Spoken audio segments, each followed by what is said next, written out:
So Phil, I want to talk about how like Eternal Weekend is the one thing, the one like driving force that really is keeping people playing this format. I think, right? And I'm not talking about, I mean, this isn't a grievance episode. It's just like the it seems like right now a lot of people are kind of down on Legacy as a format, but they're bought in. They want to play the format they used to love, and they're hoping that eventually it gets better, right? Like that's what we hope for every BNR, is that the format becomes more fun to play, or more, we align with the format more, right? And the only thing really I think that's keeping people from switching over to some other format, or making a group for like a grassroots style like Legacy format where they get to make that, is there's no governing body, right? Like there's not. Premodern was created by one guy who had a decent vision, and everyone kind of adopted it. But like this is like if we go to like what Pre-Fire or whatever those other formats at, it really comes down to who the are you to tell me what cards I can play in my Legacy format, right? And so you need a governing body, right? You need one that people trust, right? So until I think something like an Eternal Weekend, or like that Still City Extravaganza is coming up, right? If there was a big tournament like that, like CEDH has got this grassroots thing, right? If there was a big tournament like that supported a Pre-Fire, or whatever you want to call Heritage or whatever format, I think more people would glom on to that sort of thing. And I'm not asking people to move to that format. It's just a thought I had, where like Legacy is basically being upheld by Eternal Weekend, which to me is the flag post of the format. So there was the interesting idea for when we were like, okay, let's talk about this as a notion, because we just did a Premodern episode again, and a lot of the power behind Premodern is it's twofold, I think. The first is there's some amount of nostalgia for players who are nostalgic for the old cards. But there's a lot of players that play Premodern that did not play during that era that also enjoy the format, because the format is cool and allows for a lot of interactive gameplay and deck building, and it's a lot of fun. I think, though, that the actual lesson from Premodern that would be applicable to any future community-driven format is everybody in Premodern just essentially suspends the disbelief. And what I mean by that is like, if you go to a wrestling show, right? You know that the wrestlers, that they're not actually fighting. You know that they know the outcome of the match, but you suspend your disbelief. More importantly, they're all friends. You know they're friends, but you suspend you suspend your disbelief to enjoy what the art that they're doing is, right? Like, sure. You want to enjoy the match. You understand that the worst thing that could happen is if either of them legitimately get hurt, right? Like, you don't ever want to see anybody actually get hurt. Yeah. You just want to see a good, entertaining match of this craft, and you suspend your disbelief to engage with it in a way that is the optimal experience. Yeah, and I think that I think that is... You're saying we need kayfabe for Legacy? I think that kayfabe is part of what makes Premodern so engaging, because when we go to LobsterCon, the winner gets a stamped CE survival of the fittest. Like, it's not like the prizing is just not there. It's almost really more about supporting the charity, right? It's like, I think the biggest thing that Premodern offers is the clout and the community. But that's what I mean. The community suspends their disbelief to saying, "Hey, this event, this LobsterCon is the event. We are all going to dedicate ourselves to making this a big deal." And we suspend our disbeliefs to this being the biggest deal, even though the monetary value of a win is not the same as what it would be if it were a sponsored event otherwise. Like, I think that part of you had an aversion to Heritage. Right, like that format. I still do. I don't know exactly what Heritage was, but you hated that. It's basically Pre-Fire. I just don't like things that split our format off. Right now, I think we need we need this format to thrive, and that means we need players playing it. This episode of Eternal Durdles is sponsored by CardMill, the first automated scanner and sorter built specifically for trading card game players. With its intentionally compact design, CardMill uses AI-powered recognition to identify each card and sync inventory with real-time pricing, batching up to 300 cards at a time by name, set, color, or type. Collection data is securely stored in the Card Mill network, giving players full access to their cards through an easy-to-use web portal. Card Mill supports Magic the Gathering, Pokemon, Yu-Gi-Oh!, Flesh and Blood, Disney Lorcana, Star Wars Unlimited, and many more to come. Created by software engineer and longtime Magic the Gathering player Jonathan Dumanis, Card Mill launches on July 22nd on Kickstarter with early bird pricing starting at $350. Backers receive lifetime access to all software updates and new features. Go to cardmill.com to learn more and reserve your path to the future of card sorting. So I think that that begs the other question, which is at what point at what point is all of the power creep and fire design of commander product and whatever, now that the game has reinvented itself, to not care about legacy at all? Much? When do we cross the Rubicon, as it when were? do we cross the Rubicon to where we go, okay, you know what, maybe one of these other formats like pre-fire or heritage or whatever it may be, I don't know any of them intimately enough to know which one is like the thing that would actually be able to like get the hooks into most players. But like, at what point is everybody sort of just so disenchanted by WotC not giving a shit that like we actually can just take it into our own hands and do a thing? But like, so the question is, when do we cross the Rubicon? Do we know? Is there even a metric that we could dial it in from? Because if it's not now, I don't know what else it could be. When, if like I have that answer. Yeah. Okay. Yeah. So hang on to it for a second. Sure. I think though that the once we have crossed the Rubicon. When do we cross the Rubicon? Go on. So once we have done that, then whatever is the format that gets the hook sunk into most of us to then become the thing that we all care about as like the new LobsterCon, it has to be a mutually agreed upon kayfabe that this thing is the thing that matters. We just have to like that's not like, oh, suddenly there's just going to be a ton of money and value in like the big event of the year or whatever, or like, you know, it's just going to be like, what is the thing that like we like the prize is like Sawatarix. Kai Sawatari did the painting for Eternal Weekend last year because WotC decided they're just not doing the painting anymore. And then everybody's like, we love the painting. Why can't we have the painting? Kai took it upon himself, made the painting and painted it, and then that became the cool thing. Hero like, move. We are so like that right there. Like the painting that Kai does every year for whatever format is the new spinoff, that becomes the thing of clout. Yeah. Right? Like, but that is a mutually agreed upon suspension of belief that we're going to care about this thing and dedicate to it. I have both answers for you, Phil. Both answers. The first answer is it's already happened. We're well past the Rubicon. People would jump from Legacy to a Legacy, equivalent format where you can play your dual lands. Like format where you can play your dual lands, right? That isn't controlled by WotC, right? People would jump to that format in a heartbeat. If there was an Eternal Weekend for it, if Eternal Weekend supported that format, right? You might still play Legacy, right? But I think what would happen is you would see over the course of time, it wouldn't just happen in the first year, but over the course of time, you would see Legacy drop a little bit and this thing tick up a little bit until the point where it took it over. Then okay, we know Nick Koss over at Card Titan that handles the Eternal Weekend. Okay, hypothetically, we call up Nick and we're like, hey, we would love to be able to run a side event at Eternal Weekend for this new format that we think a lot of Legacy players who are disenchanted with Legacy right now would be really interested in giving a try. I've got another question for you after this. So continue. Okay, so essentially, what is that format? Yeah. Well, this is the problem, Phil. This is the problem. We can't go to Nick Koss and say, hey, we've got to pitch for a format, because Legacy players do not trust other people playing the game to be the governing body of the format. We need somebody outside of that to be like, hey, Orcish Bowmasters isn't in this format. Hey, this is the hypothetical. This isn't like, I know. We're coming up with a solution now. Like, let's hypothetically start with, let's say the governing body problem Let's say the governing body thing question will just like inevitably sort itself out. Like we figured it out. Super easy. Somehow it just does it for us. Like, we manifest it into reality and we don't have to think about it right now. What is the actual like time frame format that people would be like, yeah, I would love to engage with that in a way where like we have had a bunch of other content creators reach out to us and say, hey, would you like to be part of our experiment where we're just going to try Legacy with like a bunch of unbans? and what those unbans would look like in modern times.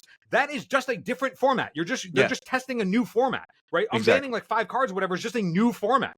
So it's like if there's the interest in doing that, and it just so happens that it's like, okay, how do we disentangle from Legacy the format, but we can still play all of the cards that we want to play, like, because it's like, I don't think that right now Legacy has like a problem where it's like, yes, like there are cards that you can't play because they've been power crept, but like I think more so than the like what cards you can or can't play, I think it's more so the experience. Like I think that that's like the like, you know, pound for pound, the experience of when you go to play Legacy is sort of souring because you know WotC doesn't care about it in a way that they care about the other formats, because they like even they do, but they clearly just are not in tune enough with it, and they also don't want to like allocate it out to a Legacy panel.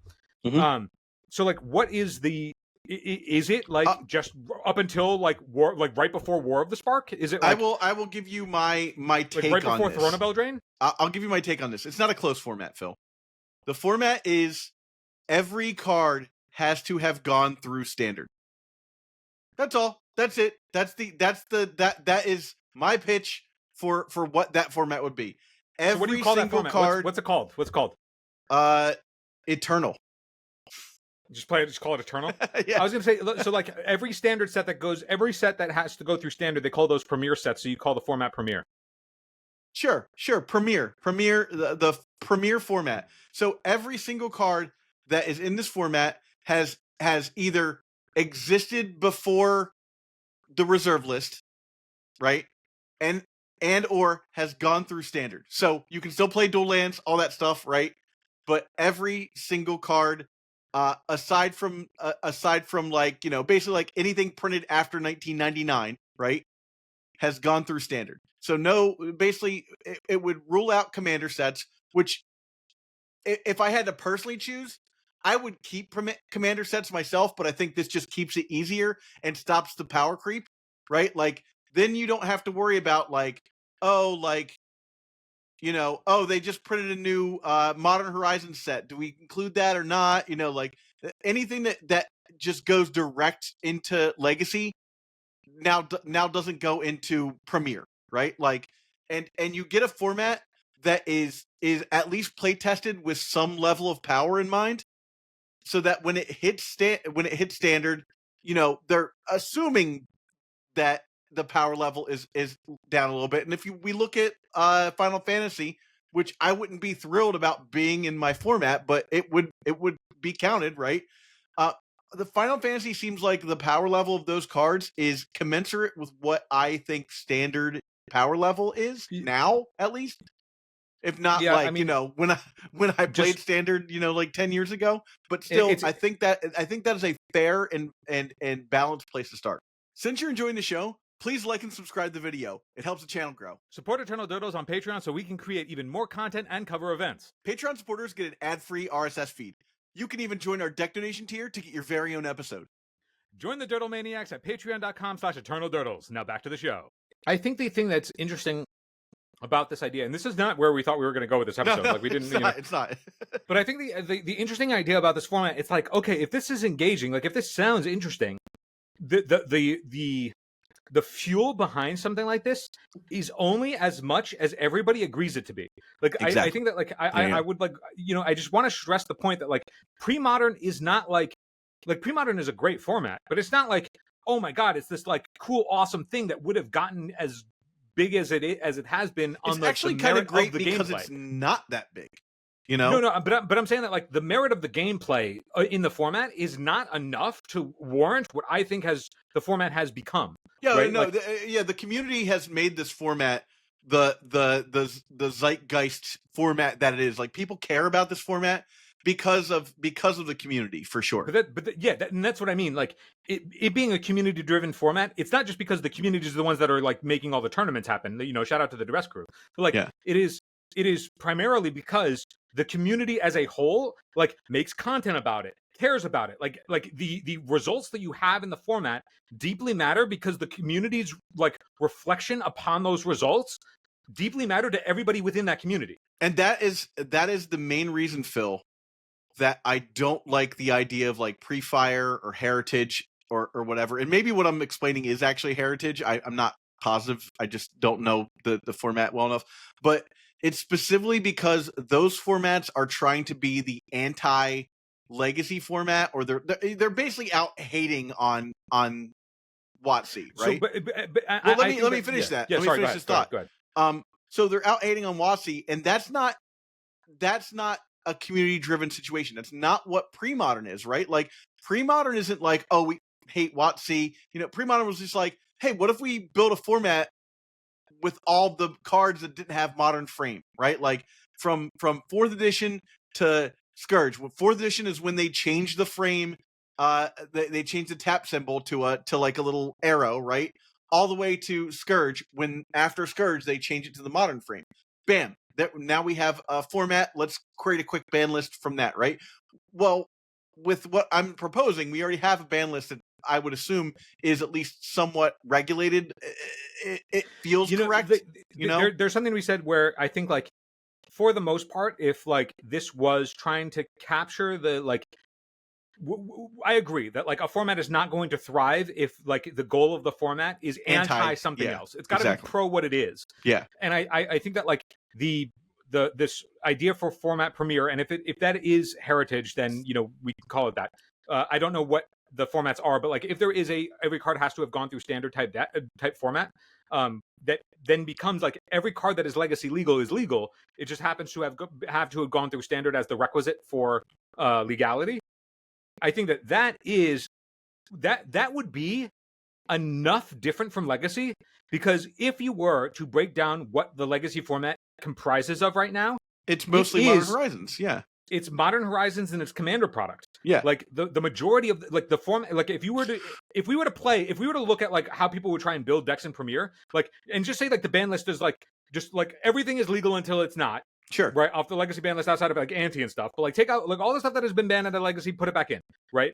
And then like all the Modern Horizons Commander stuff, like that's not there because it didn't go through standard. Just go with the current legacy ban list even. Well, in a new format, I would say you can test the waters, because like one thing that we've learned from Premodern is I would have like if you told me like getting into the format, I would be like, what are you talking about? Tinker and Gush are legal. Get out of here. What do you mean? And those cards are totally fine. Now, like, yes, I understand that there is some nuance to like the fact that there are more powerful cards than other things. But I'm saying that like there is a world where like the Dig Through Times and Treasure Cruises of the world, like, yes, those things are probably still too good. Yeah. In a world without it, but like it's like that there is the room for experimentation to figure out what is actually the things that are, like the reasons that stuff would be on the ban list in now for legacy purposes might be different, because like the stress points on legacy right now are coming from the power creep cards. Well, here's the thing: is I think that they did sort of there's a merit and a whatever the opposite of a merit is. Give me that word when you think of it, Phil. There is merit to that, but there's also sort of an issue where look at Pioneer. When Pioneer first started, they were like, it's standard plus everything from Return to Ravnica. Go, right? And then every week they would like figure out like, okay, do we want to ban this card? Okay, we're putting this on the watch list and we're going to ban this. And they would keep doing that. And the format felt interesting for sure. The format was great at that time. It's you're very describing fun. But the format was awesome at that time. But it was very confusing. And especially if you were not bought in, and that's not the case with Legacy, right? But if you were not bought in, the format was like decks would come and go. Like you're like, great, I'm going to play, my mono black deck. And they're like, well, we're going to ban this card. And you're like, well, there goes my whole mono black deck. Great. So I don't think that it would be necessarily smart to be like, we're going to unban everything and then reban everything. I think it's smarter nothing would be unbanned. The format doesn't exist. Here's what I would do is I would start with the legacy ban list, right? It's a safe place to start, if not interesting, right? Start with legacy ban list. Look at the format, right? Now, this is what the format is after a couple of months, a year, maybe. Okay, Deathrite Shaman maybe can come off based on what we've been seeing. Okay, maybe Top can come off based on what we've been seeing. I'm not saying that these are the correct answers to specific cards, but I think you need to do this stuff slow. I think as a game designer, I think it's a really bad idea to be like, we'll create a new format, no holds barred, and let everybody do whatever they want. And immediately, what's going to happen is people are going to have a bad time because you didn't plan it out properly, and then you're right back where you started, being like, well, I sure wish Legacy would get fixed because no one plays this other format that we just came up with, right? Like, so I think in this hypothetical world where people decide that this is the metric that by which that they want to play this new format, right?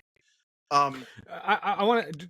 You got to be very careful with your fans. You've convinced me on that front. You convinced me on that one. I think you're right on, like, start with what people already know and then build upon it from there, or loosen it up from there. Yeah. Eternal Dirtles is proud to be sponsored by Moxfield. Moxfield is the best Magic the Gathering deck building website on the internet. You can create, share, and find decks from Commander to Legacy, and even fan-supported formats like Premodern and Old School. You can see all of our decks on our Moxfield. Follow the links below to stay tuned.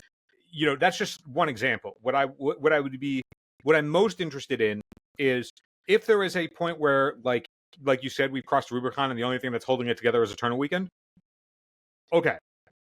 Then I'm more so interested in what is the format, or what would the idea of the format, if it's something like Premier where everything has to go through standard, or something else entirely. But what is it? What is that format that would engage enough of the Legacy community to essentially go into kayfabe for it, right? Suspend their disbelief for it as the thing. Like, we all mutually agree that this thing matters and has clout. And it's excitement. That is you need to get the excitement. And the only way to do that, I feel like, is a touchstone event that people care about. And you have to, like, and that's the kayfabe part. You have to get people to care about this touchstone event. Did Premodern have LobsterCon when it first started? No, right? That became something. It was already growing, I think, when LobsterCon came, because I think this is like the 4th or 5th LobsterCon that we did this year. Mm-hmm. I've been playing Premodern for about 10 years now. So when Premodern first came out, it was just local communities playing like kitchen table events, right? Like, right. we're gonna all hang out together and play Premodern, and then, like, someone would be like, hey, like, there's gonna be a big Premodern tournament, maybe it'll be 40 people, Mm-hmm. And now we're at, like, the point where, like, we're at mini Grand Prix level, right? Like, and maybe LobsterCon has to expand next year to a bigger venue, which is a little sad. Like, this is the thing, is like, these formats are great when they're small, and I hope that this is the case with Premodern, is that it can grow and match that enthusiasm. But what happens is, when you get more people involved in your format, things start to get solved quicker. Look at, this is the perfect example of, like, what the problem is with Arena, right? Like, so many people have access to being able to play Standard that Standard gets solved relatively fast. And it becomes boring to play on a digital platform where, like, it's immediately solved, like, by so many people, and then every deck is the best deck. I think in my view of, like, format solving, I think format solving is more an indictment of the digital design format, than I think, honestly, I think digital format, because you don't get that in analog formats. Yeah, because I'm saying that, like, it's like if hypothetically Premodern got big enough and then everybody was like, oh, Premodern solved, I'd be like, that's more an indictment of the design of the card pool than it is of, like, in some ways. If there's a way to objectively be like, yes, this is the solved thing, this is the best of the thing, but, like, if you were able to deterministically prove that, then that's where you would go, okay, then we have to have the discussion of a ban. Yeah, because, like, that shouldn't exist. That like, one thing is deterministically better than everything else, like, always, right? Like, if a deck has a 70% win rate, you'd be like, there's a problem here. You know what's pretty wild to me, Phil, is that, when we look at Premodern, Martin Berlin controls the ban list. One guy. He's one dude. Yeah. One dude controls the ban list. One dude banned my land taxes while they were in the mail, Zach. But seriously, like, if you think about it, it's crazy how well that works, and how all of us have bought into the kayfabe, and we're like, yeah, whatever he says goes, right? I think you'll have a very hard time unless, I think right now tempers are too hot on Legacy. Oh, I also think that, like, when it comes to, like, the, who's the governing body of the, hypothetical just so alternative hard format, like, that's also, I think, like, in my view, that's, like, sort of like, I feel like that's a problem after the fact. I think like before you get to that point, it's like, what is even the thing that would It's be logistics, appealing dude. to You players? have to. I'm a project No, no, manager. You can't start the project and then not have that in place. No, that's the thing. I think like this isn't even like the project hasn't even started yet. It's still in the We're in initiation, of course. It's in the initiation phase of like, okay, we're throwing, you know, the Post-it notes on the wall, Sure. and being like, what is the most, you know, here's all of the ideas for all of the alternative formats to Legacy that still have the we don't know what our scope is. We don't know what the ultimate goal of the project is yet. I think Premiere is like a really sweet idea. Like I would be interested in giving it a try, but is that like what a good chunk of the players to make it a worthwhile thing to be, you know, like Phil, it would be interesting if, you know, maybe after we get back from Eternal Weekend, because we're doing I'm just saying we're doing well on the podcast, and neither one of us can like just pay our bills off of it. But it might be interesting to put up a tournament, like, you know, an online tournament we do through Moto. I would say, you know, so that there's no funny business happening, but we do an online tournament where we invite a bunch of people to play for free. Like we invite people, but then we have a purse, you know, to get that initial involvement. I'm not saying I want to create this format yet. Like I'm just I'm throwing darts at the wall right now. I'm thinking you're inspiring me on ideas of like, what if the idea of something like Premiere, first off, like tell us if you have had other ideas. I like the idea of Premiere because I think it's easy to grok, right? Like that's what is Premiere? It's every card that's been through. It's like when you have to explain Premodern, you're like, it's 4th edition through Scourge, the pre-modern border, right? Like it's like I think like the idea of like what is Premiere? The card has to have gone through Standard. That's it. Like that's the thing. Very easy to get to grab onto. I would be interested to be like if let's say that was the premise, like, okay, you build us your deck, ship us your decks, and Zach and I will like jam them against each other. Yeah, I would love that. You rather than trying to gather a bunch of different people and do stuff and like the time invested in that, like peruse the ideas, right? The idea of the format is more interesting than the gameplay to start it out, right? Like what seems like it is, what is the thing that could be possible, and then like send us those things, because then that is the stuff that will be like, yes, this actually is engaging in the deck building part of it, which is like where we spend most of our time with Magic anyway. Phil, just putting my head together, you saw me writing for a second. Yeah. You know, here's another like difference between this like Premiere format and Premodern that I think is worth like kind of thinking about. Well, cards come in. Well, new cards come in. Yeah, for sure. It's not a closed format, but I think more importantly, when you look at Premodern, what can you say is like kind of the creed of Premodern, right? The what? The creed of Premodern. Like what is the defining feature of Premodern aside from aesthetic? Don't be a dick. No. Let me just answer my own question here. It's functionally different from every other format, right? No brainstorm, no force of will, right? So you're not getting like Legacy from 2004 or whatever, right? And I think that that's kind of not what the creed of Premiere would be. Premiere would be like what you want Legacy to be, right? Like we're not gonna ban brainstorm or forcible. We don't want it to be functionally different than Legacy. You kind of want it to. I mean, the goal is like replace Legacy, right? Like that's kind of the idea. No, I hear that. A cuss word almost. I feel like, but you know, I think that's a really potent like thought of like, yeah, what differentiates this from like, and the reason why I think like this wouldn't be a like, yes, this might offer the experience of what is its creed, you know, of Legacy, but I think like the creed is like essentially like I'm trying to think of the way that's like not like the non-money grab, like because like all of the cards that I feel like have come in and sort of like essentially like annihilated like like a lot of the joy of what Legacy was just like the money grab of Modern Horizons power creep, the money grab of like we're just gonna make, you know, that's the idea, is that you can play your decks from 10 plus years ago in this format. That's kind of like, you know, when they wrote that in the B&R, like Legacy is a format people like to build decks over time. Do we talk about that on that episode? Where I know I griped about it in my rant, but dude, I was literally just talking about that with the guys at the local the other day, where everybody seemed to be like really hateful of the line where they were like, yeah, in order to play Oops, you have to have a deep knowledge of the card pool or whatever Well, that's it was. ridiculous. That's super ridiculous. But like that was the line that everybody sort of like glom onto as like the thing that was like the most ridiculous. And I thought the line that was the most ridiculous was when they were like, yeah, people invest in decks that they think that they can play a Miracles forever. player and I'm like, would. you guys arbitrarily obsolete those things. Yeah, well, this is the thing: is that when you do that sort of power creep design, and this is game design. This is I used to make a board game. Anytime you bring in new untested design like that doesn't have to go through like a process or at least be compared to other design, and it's just like boom, we have a new design. Like now it's for the whole game, right? Like you have to worry about what that obsoletes. When we did Kingdom Death, when I was designing, that game has tons of little weapons and things and strategies you can play. And, like EDH, you can play suboptimally if you want.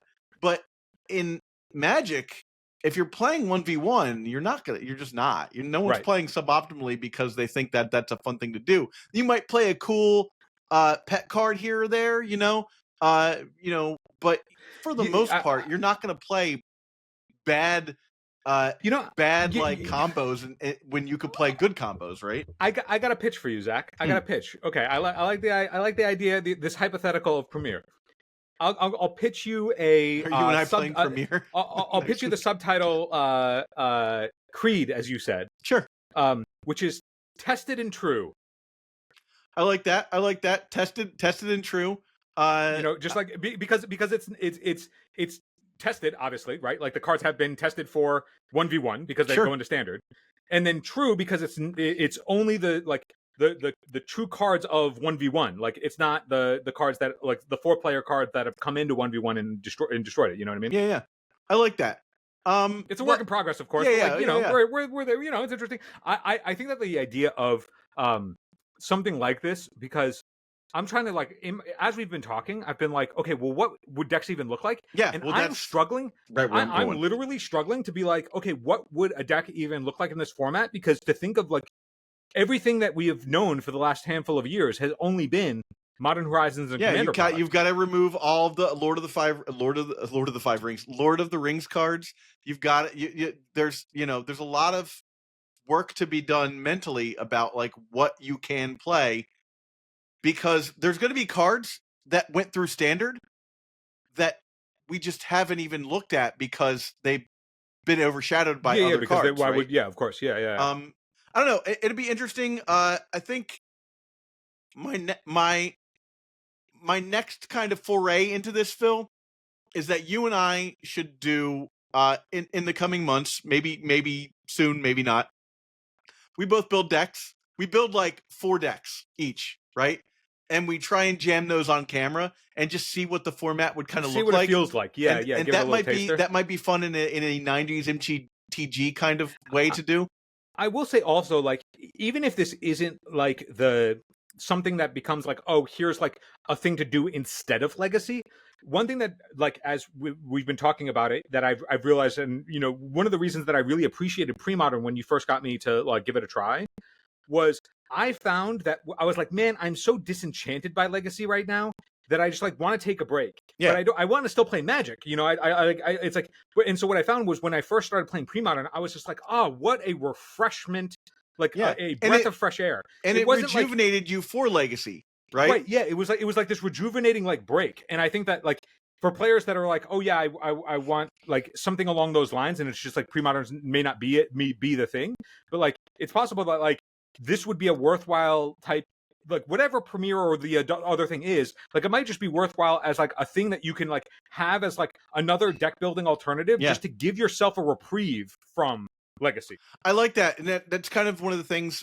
We'll end here on this thought. Is one of the reasons that I like to pick up other collectible card games is to kind of brew in that space. Here's Overpower, right? I have Sorcery as well, is to get into like a slightly different space than Magic, or at least an unclaimed territory, and brew for that. And when you play other card games, you get to do that, because there's just not as much treaded ground. So this appeals to me specifically because it's not a lot of treaded ground, and it would be fun to Yeah. kind of like be like, ooh, you know. So I don't I know. want- Maybe I've just talked myself into liking Heritage if that's what this is. If that's But what this we're is, calling it we Premiere gotta for look. now. We're calling it premiere, but like if it really is just Heritage, then okay, there's already some groundwork to have that has been done. But like, I think Sure. that they might have a different band list and everything too. It'll Yeah, be like I middle would- school and Premodern. Premodern won out eventually. Yeah, I think that like 10 points to whoever can give us the Scryfall syntax to be able to search only cards that have gone through standards, so people can actually see what the card pool is or is not. Yeah. So like, you know, like you may not be like, oh yeah, Flusterstorm, it would not be a legal card, right? Containment Priest would not be a legal card. Like the things that, you know, existed, you know, before the power creep times. I think the answer is like probably like main sets or something like that. Yeah, something like that. But whoever's very good with Scryfall syntax, get in the comments and just give everybody a little quick education on how to do it, and save everybody a whole ton of time trying to figure it out, and then we can pin that comment to the top of the thing. I will say this: if you decide to join our deck donation tier and you decide to have me or Phil play your deck, this month we were doing. You can choose either one of us to play your deck. But if you just want one of us to play your deck and you have a premiere deck that you want to test out, we might make that a whole episode. So think about that. Do with that information as you will. And yeah, thanks for watching. We're going to catch you next time. Hey, if you enjoyed this episode, hit the subscribe button. You can also support us on patreon.com/eternaldurdles, which now offers the new deck donation tier. During July, the deck donation patrons will get a 2-for-1 special where both Phil and I will run your deck through a league. I'll play literally whatever you want. So brew your spiciest or stock us up with a stock list. I'll literally play whatever you want. Thanks for watching.